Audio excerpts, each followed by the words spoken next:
Pada malam hari ini mari kita siapkan hati kita. Kita datang kepada Tuhan. Kita mempersembahkan kehidupan kita seutuhnya kepada Tuhan. Kita datang dengan kerendahan hati untuk menaikkan setiap ucapan syukur kita kepada Tuhan. Terima kasih Tuhan untuk kesempatan yang sangat luar biasa ini. Tuhan masih memberikan kami kekuatan, Tuhan masih memberikan kami kesehatan. Bukan suatu kebetulan Tuhan untuk kami menaikkan setiap ucapan syukur kami. Namun ada maksud dan rancangan Tuhan yang sangat luar biasa dalam kehidupan kami. Pada malam hari ini Bapa, kami mau mengagungkan nama-Mu, kami mau meninggikan nama-Mu. Biarlah nama-Mu saja Tuhan yang kami muliakan. Saya mau ajak saudara untuk menaikkan setiap ucapan syukur kita kepada Tuhan. Terima kasih Tuhan. Terima kasih. Perlu keajaiban-Mu Tuhan. Terima kasih. Mari kita sama-sama katakan pujian ini. Kami perlu keajaiban. Kemanakah kami harus mencari?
kebaikan ini dari refleksi kami perlu Kau Tuhan. Saya ajak semua untuk bangkit berdiri. Kami butuhkan sentuhan tangan-Mu. Kami tak dapat jalan sendiri. Kami perlu Kau Tuhan.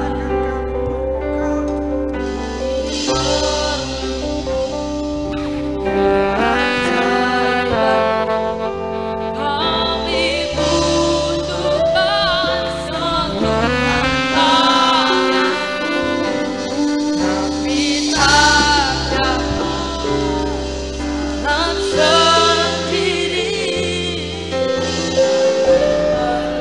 Kau Tuhan. Kami perlu Kau Tuhan.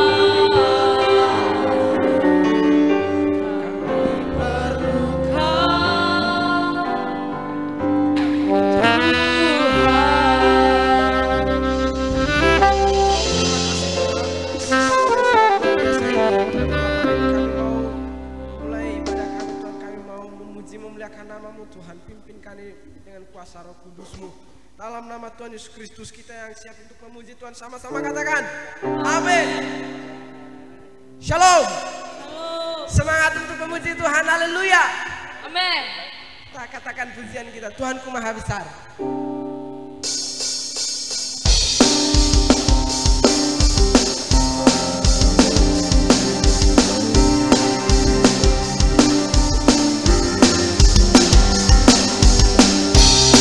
Tuhanku Maha Besar, Tuhanku Maha Kuasa, Raja segala raja. Dia takkan tergoyahkan, Dia takkan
lemah-lemah memuji Tuhan seperti itu?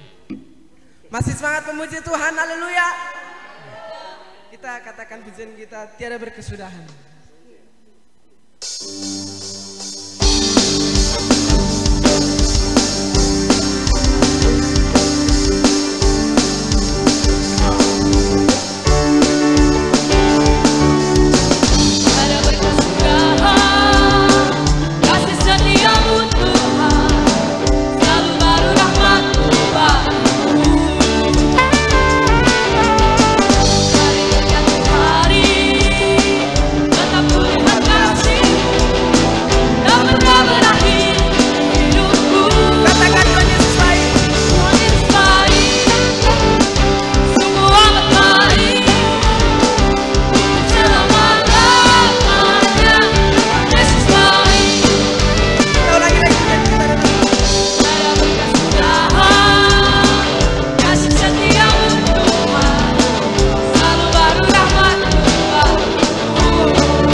Saatnya kita akan mendengarkan kebenaran firman Tuhan.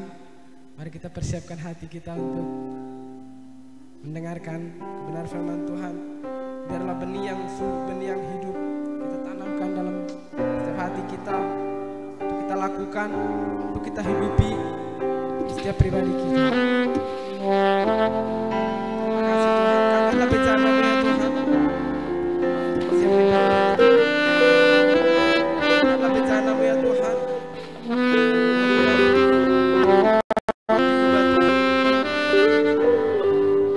Kita katakan pujian kita.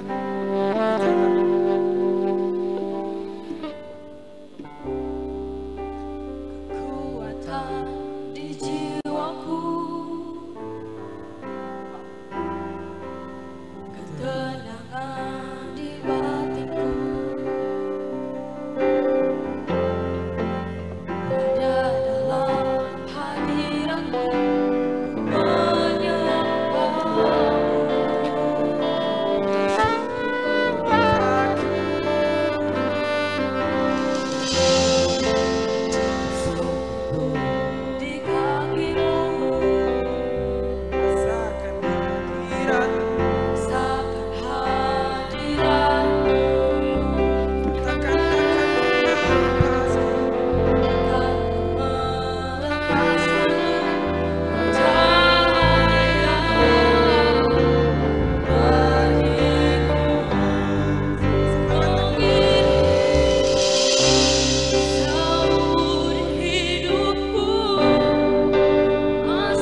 Yesus Kristus.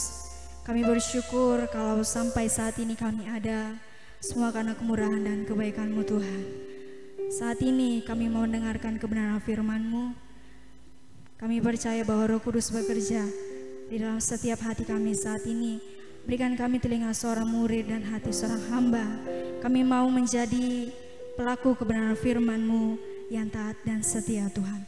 Terima kasih Bapa yang baik, di dalam nama Tuhan Yesus Kristus yang siap untuk mendengarkan kebenaran firman Tuhan, sama-sama katakan amin. Puji Tuhan. Saya persilakan teman-teman kembali duduk ke tempatnya masing-masing. Puji Tuhan. Shalom. Kurang semangat. Shalom. Puji Tuhan. Dan saya yakin dan percaya bahwa setiap kita saat ini mengalami kelawatan yang daripada Tuhan. Amin. Amin. Saya yakin dan percaya bahwa setiap kita saat ini sehat, bersuka cita, dan disayang Tuhan. Haleluya. Nah, saudara terkasih, kita adalah anak-anak muda yang diberkati Tuhan. Kita adalah anak-anak muda yang disayang Tuhan. Saya yakin dan percaya itu. Amin. Nah, bicara tentang anak muda, itu adalah kita, ya. Nah, saudara yang terkasih, terkadang tidak dipungkiri kita pernah mengalami yang namanya gak percaya diri, itu terhadap sesama ataupun saat mau datang kepada Tuhan. Nah, arti gak percaya diri saat mau datang kepada Tuhan itu artinya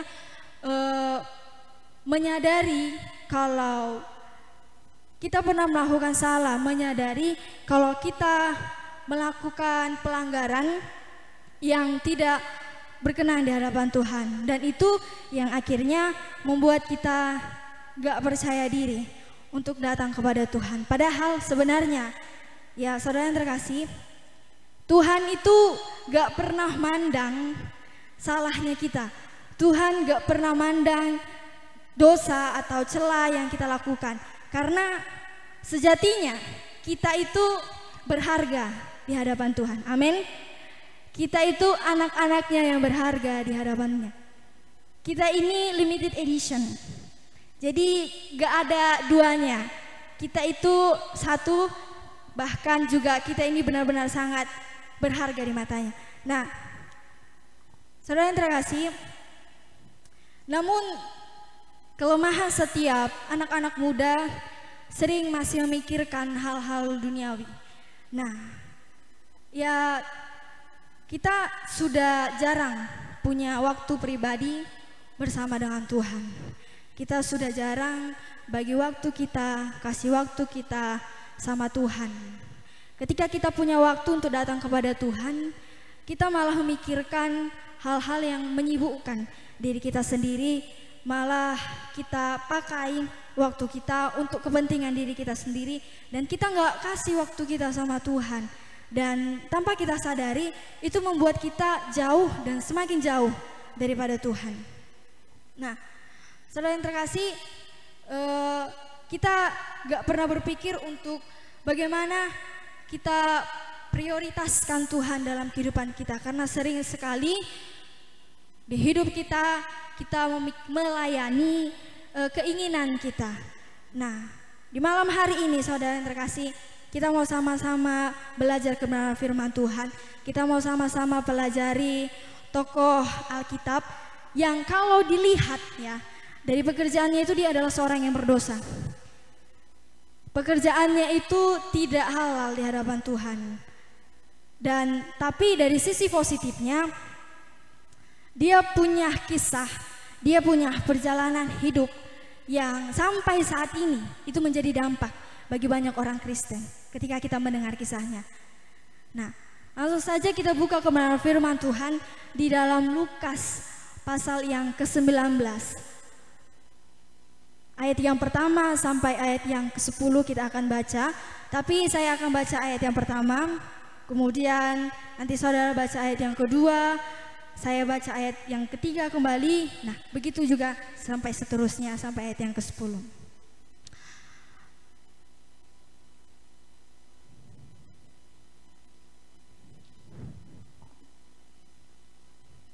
Lukas pasal yang ke-19 ayat yang pertama.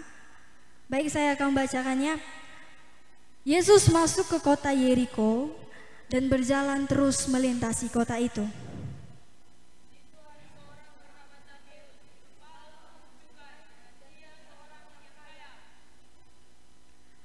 Ia berusaha untuk melihat orang apakah Yesus itu, tetapi ia tidak berhasil sampai orang banyak. Karena orang banyak sebab badannya pendek.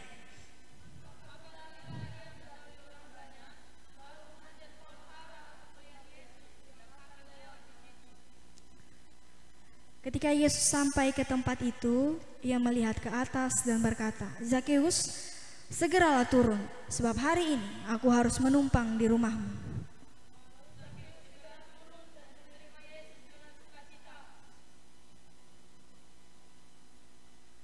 Tetapi semua orang yang melihat hal itu bersungut-sungut, katanya, "Ia menumpang di rumah orang berdosa."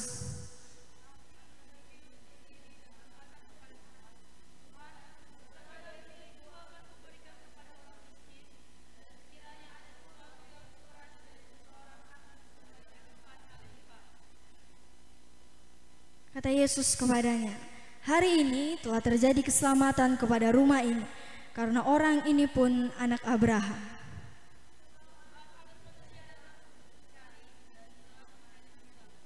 Amin. Nah, saudara yang terkasih, ia adalah seorang Zakeus. Nah, Zakeus pekerjaannya adalah pemungut cukai. Kalau secara umum itu adalah rentenir, bisa dibilang rentenir.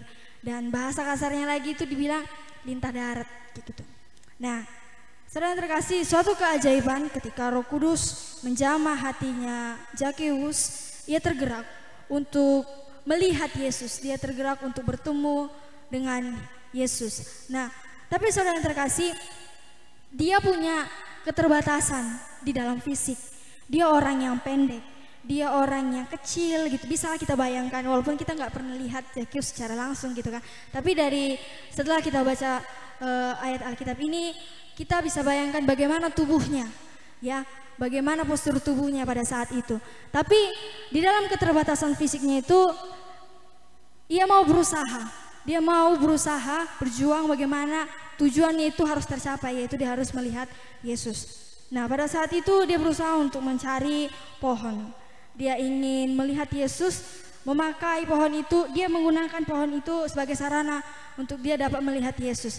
Nah, sisi positif itu menjadi sesuatu yang dapat kita teladani dari seorang Zakeus, bagaimana di dalam dia berusaha untuk melihat Yesus, itu dapat kita tarik di dalam kehidupan kita. Bagaimana setiap kita saat ini, sudah sampai mana usaha kita, sudah sebesar apa perjuangan kita untuk mencari Yesus, untuk melihat Yesus.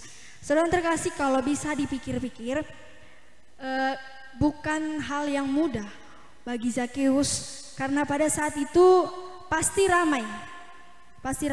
Saya yakin percaya itu tidak hanya sampai sebatas 10 atau 20 orang, itu lebih dari 20 orang. Dan yang menjadi pertanyaannya adalah, kenapa ya dari sekian banyak orang yang ada pada saat itu, kenapa perhatian Yesus jatuhnya itu sama Zakeus? Kenapa perhatian Yesus jatuhnya sama seorang yang kecil pada saat itu? Nah, pada saat itu Yesus sudah merasa bahwa ada anaknya yang ingin melihat dirinya. Nah, ada anaknya yang ingin melihat dirinya. Saya yakin dan percaya bahwa pada saat itu bukanlah suatu yang kebetulan, tapi itu adalah rencananya Tuhan. Amin. Nah, saudara terkasih, kalau kita lihat di dalam kehidupan kita, Zakeus itu memiliki usaha untuk bertemu dengan Yesus. Dan kita lihat, kita sebagai anak muda, sudah seberapa kita mencari Yesus. Seringkali kita gak punya yang namanya kerinduan, kita gak punya yang namanya kehausan untuk mencari Yesus. Padahal lihat, Seorang Zakheus, dia seorang yang berdosa. Dia seorang yang ya sebenarnya kalau mau dipikir ya, pekerjaannya itu menjadi penghalang sebenarnya untuk dia mau bertemu dengan Yesus. Seharusnya dia insecure dong, seharusnya dia gak percaya diri dong. Dan aku kan seorang yang pekerjaannya gak layak di hadapan Tuhan. Tapi dia punya satu kerinduan, tapi dia punya satu tekad bagaimana dia harus bertemu pada Yesus saat itu. Nah, saudara terkasih, kalau mau dipikir-pikir ya, kita sebagai anak-anak Tuhan, kita yang telah ditebus Tuhan, Tuhan udah kasih hidupnya untuk kita. Tapi kita sering kadang ogah-ogahan sama Tuhan. Kita sering kadang kayak bodo amat, acuh sama Tuhan. Seolah-olah kita nggak butuh Tuhan, seolah-olah kita bisa hidup, seolah-olah keadaan di dunia ini, kenyamanan ataupun material kita membuat kita bisa nyaman sampai selama-lamanya. Padahal itu tidak. Nah, kita saudara terkasih, saya mau katakan bahwa sampai saat ini kita ada semua karena Tuhan. Amin. Saudara menyadari itu? Sampai saat ini kita ada semua karena Tuhan. Bukan karena kedudukan kita, bukan karena orang tua kita ada, bukan karena kita masih sehat, bukan karena makanan yang kita makan itu makanan yang bergizi, bukan. Tapi semuanya itu karena Tuhan. Nah, saudara yang terkasih, ada beberapa hal yang dapat kita pelajari dari seorang Zakheus.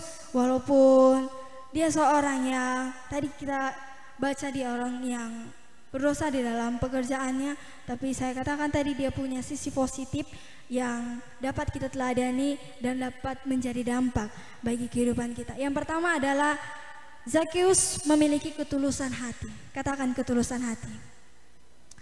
Dia mempunyai ketulusan hati.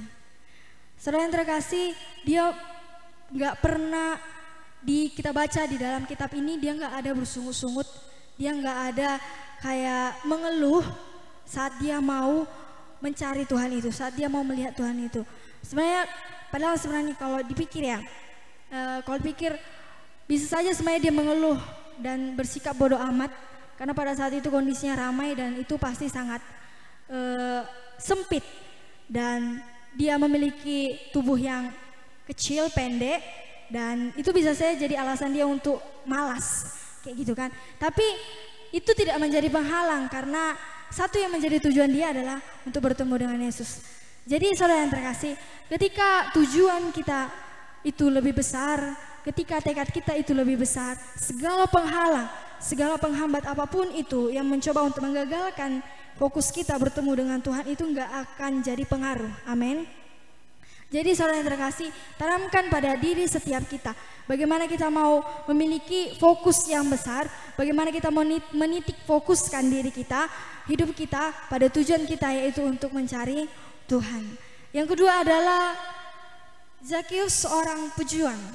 Dia orang yang mau berjuang dan berusaha mencari Tuhan. Nah, dia mau tetap pada fokusnya itu, dan dia mau tetap mencari sosok Tuhan itu. Nah, bagaimana kalau kita tarik di dalam setiap kehidupan kita pada saat ini? Saudara yang terkasih, apakah saat ini kita datang beribadah? Apakah kita saat ini datang bersekutu kepada Tuhan itu hanya sebuah rutinitas, atau karena kita punya tugas di dalam ibadah itu? Tapi saya yakin dan percaya RPP Immanuel yang ada di tempat ini, anak-anak Tuhan yang ada di tempat ini datang kepada Tuhan itu karena berdasarkan kerinduan kepada Tuhan. Amin. Amin. Dan yang ketiga, menanggalkan keduniawian. Saudara yang terkasih, seorang rentenir itu punya banyak duit. Godang hepeng kalau orang Batak bilang, banyak duit. Dan untuk melepaskan itu semua, ya kalau secara duniawi itu kayak wow, itu berat sih. Kalau misalnya dari orang yang misalnya berada tiba-tiba langsung kosong-kosongnya itu berat. Dan saudara yang terkasih, dia mau berani meninggalkan itu. Dia mau melepaskan pekerjaannya itu, dan dia dengan tangan kosong untuk mengikut Tuhan. Satu hal yang dia percaya bahwa Yesus yang dia ikuti, Tuhan yang dia ikuti adalah Allah yang sanggup untuk bertanggung jawab atas kehidupannya. Imannya sangat besar. Amin. Nah, kalau kita tarik dalam kehidupan kita sehari-hari, sudah seberapa besar kita menanggalkan segala keinginan manusiawi ini, keinginan yang daging ini loh, keinginan yang tidak sesuai dengan apa yang menjadi kemauannya Tuhan. Dan contohnya gini, saudara yang terkasih, pagi hari itu kita harus dong bersekutu sama Tuhan. Amin. Pagi hari itu kita harus bersekutu sama Tuhan. Tapi saya mau katakan bahwa untuk bangun di pagi hari itu berjuang. Apalagi kalau kita yang suka begadang, iya kan? Nah, dan itu berjuang. Jadi bagaimana kita mau memfokuskan diri kita untuk bertemu dengan Tuhan adalah dengan menanggalkan keinginan kita tadi. Artinya tidak lagi melayani kenyamanan kita. Berarti kita harus berani untuk bangun di pagi hari, dan satu hal yang kita ingat adalah kita harus tetap bersekutu kepada Tuhan. Karena tadi saya katakan bahwa kita bukanlah orang yang gak butuh Tuhan. Kita butuh Tuhan di dalam setiap kehidupan kita. Nah, dan kalau juga di dalam hidup kita punya handphone, kita punya gadget, dan itu bisa loh menjadi penghalang untuk kita dapat juga bersekutu sama Tuhan. Dan coba Bapak Ibu lagi, dan coba saudara yang terkasih, jadi kami kalau di kampus seringnya panggil Bapak Ibu, terbiasa. Oke, jadi saudara yang terkasih, kita sering kali mengabaikan ketika Roh Kudus itu berbicara dalam diri kita. Pasti Roh Kudus pernah menggerakkan hati saudara untuk saudara baca firman. Tapi karena HP ini rasanya udah lebih menarik, rasanya kayak udah lebih mencuri perhatian daripada sekedar Alkitab gitu kan. Padahal Roh Kudus sudah bekerja luar biasa, menggebu-gebu di dalam hati kita untuk gerakkan hati kita baca firman. Nah, saudara terkasih, itulah yang namanya menanggalkan keduniawian, menanggalkan keinginan daging kita, tidak lagi melayani keinginan kita yang nyaman ini loh. Itu di zona nyaman. Kita mau ingat bahwa besarnya kasih setia Tuhan bagi kita, besarnya pertolongan Tuhan bagi kita nggak sebanding dengan apa yang dapat kita berikan kepada Tuhan. Amin. Nah, jadi saudara yang terkasih, di malam hari ini kita terlahir sebagai anak-anak Tuhan. Amin. Kita terlahir sebagai seorang Kristen. Dan saya percaya bahwa setiap kita yang ada di sini punya kerinduan untuk bertemu dengan Tuhan. Dan saudara yang terkasih, saya mau katakan bahwa jangan pernah pandang keterbatasan teman-teman, keterbatasan kita. Mungkin ada yang merasa sudah banyak melakukan salah, mungkin ada yang merasa sudah banyak melakukan dosa dan gak layak rasanya untuk bertemu dengan Tuhan karena sudah terlalu banyak memilukan, mengecewakan hati Tuhan. Nah, tapi saudara yang terkasih, kita sebagai anak muda, kita harus berani tampil beda. Nah, jadi tema firman Tuhan malam hari ini adalah pemuda yang berani tampil beda. Katakan tampil beda. Tampil beda. Nah, saudara yang terkasih, saya mau katakan bahwa tampil beda yang saya maksud itu bukan soal gaya ya, bukan soal penampilan ya, bukan soal tren-trenan, tapi kita anak Tuhan punya rumus yang berbeda tentang apa itu tampil beda yang menurut Tuhan. Jadi saya mau katakan bahwa kita harus jadi pemuda yang berani tampil beda, artinya berani untuk memberikan dampak yang baik bagi sesamanya. Amin. Kita harus berani memberikan dampak yang baik bagi sesama kita. Kita harus hidup membawa dampak bagi sesama kita karena kita adalah pembawa terang. Kita ini pemancar kebaikannya Tuhan.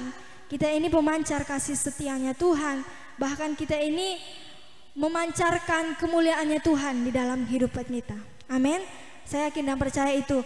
Semua yang hadir saat ini tanpa terkecuali, kita ini harus menjadi seorang yang membawa dampak dimanapun kita berada. Nah, saudara terkasih, Di situ orang akan melihat bahwa kita ini berbeda dengan dunia. Dan berbeda dengan dunia itu keren. Katakan keren. Keren. Beda itu keren. Kalau di dalam Roma pasal yang ke-12 ayat yang kedua dikatakan, janganlah kamu boleh dong minta tolong Mas. Roma 12 ayat yang kedua. Roma yang ke-12 ayat yang kedua.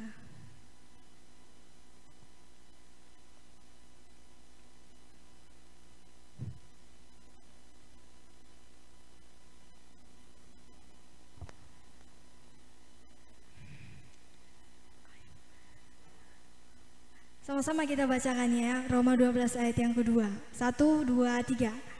Janganlah kamu menjadi serupa dengan dunia ini, tetapi berubahlah oleh pembaruan budimu, sehingga kamu dapat membedakan mana kehendak Allah, apa yang baik, yang berkenan kepada Allah, dan yang sempurna. Amin. Nah, haleluya. Nah, saudara terkasih, firman Tuhan mengatakan bahwa janganlah kamu menjadi serupa. Janganlah kamu menjadi serupa dengan dunia ini. Sebab itu berubahlah oleh pembaruan budimu, sehingga kamu tahu mana yang baik dan mana yang buruk, mana yang berkenan kepada Allah dan mana yang gak berkenan kepada Allah. Nah, jadi saudara, saya waktu pertama baca ayat ini ya, saya waktu baca ayat ini pernah berpikir gini, kadang ayat ini kayak gak masuk akal bagi saya, pernah. Jadi bagi saya kayak mana kita mau gak serupa sama dunia, orang kita di dalam dunia kok, maksudnya kayak mana gitu kan. Tapi semakin hari kayak Tuhan kasih pengertian, Tuhan semakin kasih pengertian bahwa ya memang kita di dalam dunia gitu, kita memang di atas bumi, kita masih nginjak tanah kan, kita masih nginjak lantai, nah gitu. Dan tapi Tuhan itu kasih sama kita kehendak untuk kita dapat milih, kita mau hidup ikut Tuhan atau ikut dunia. Itu keputusannya ada sama kita, ya kan? Itu keputusannya ada sama kita. Kita mau pilih berkenan sama Tuhan atau kita mau pilih kayak mengikuti tren atau mengikuti keduniawian. Itu keputusannya ada sama kita. Jadi nggak ada alasan untuk kita melawan ayat ini ataupun untuk kita nggak setuju. Ya namanya juga masih hidup di dunia. Nggak dapat dipungkiri dong aku sesuai dengan dunia, enggak. Tapi saudara yang terkasih, di malam hari ini saya yakin dan percaya bahwa kita bukan hanya sebagai pendengar, tapi juga pelaku-pelaku firman Tuhan yang sejati. Amin. Kita mau tetap taat dan kita mau tetap setia di dalam kita melakukan kebenaran firman Tuhan, dan biarlah nama Tuhan yang dimuliakan dan ditinggikan di dalam setiap kehidupan kita. Saya mau katakan kembali sekali lagi bahwa jadilah pemuda, pemudi yang berani tampil beda. Berani tampil beda, karena beda itu keren. Tuhan Yesus memberkati setiap kita. Saya undang untuk pelayan-pelayan Tuhan, worship leader, singer, pemain musik untuk kembali ke pelayanan ini. Kita mau naikkan pujian kepada Tuhan.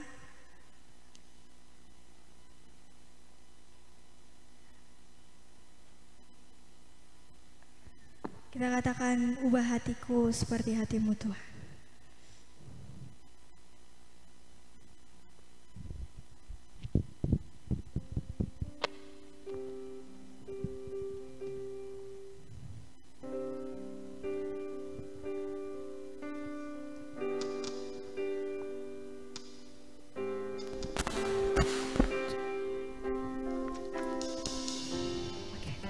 Refnya saja.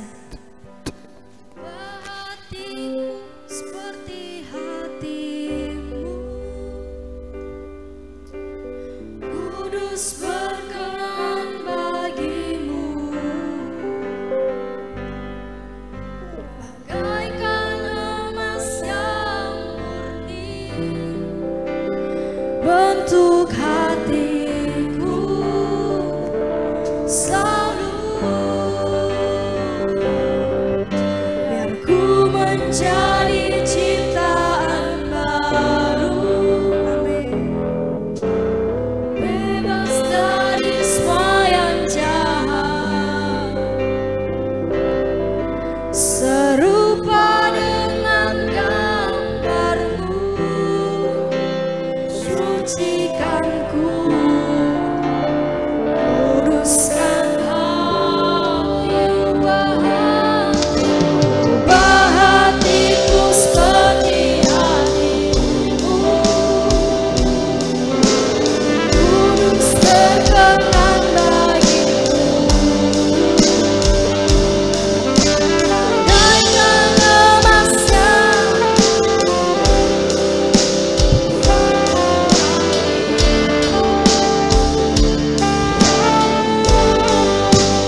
kasih Tuhan, kami telah selesai memuji memuliakan nama-Mu.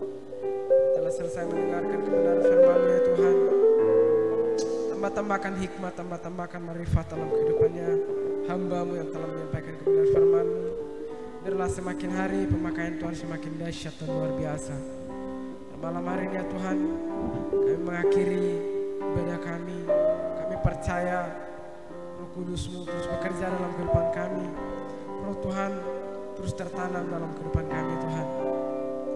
Jadikan bejana-Mu, jadikan kami bejana-Mu yang setiap harinya mengalami pembentukan firman-Mu. jadikan kami sebagai orang yang benar-benar sungguh-sungguh melakukan kebenaran firman-Mu ya Tuhan. Pada malam hari ini Bapak, kami mau memberikan persembahan kami Tuhan. Kami percaya setiap tangan-tangan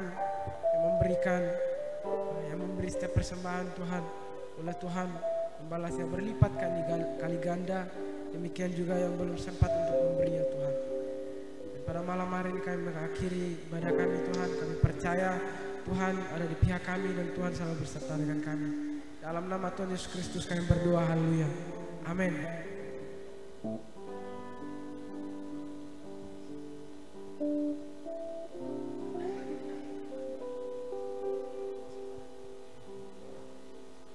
Tuhan Yesus baik.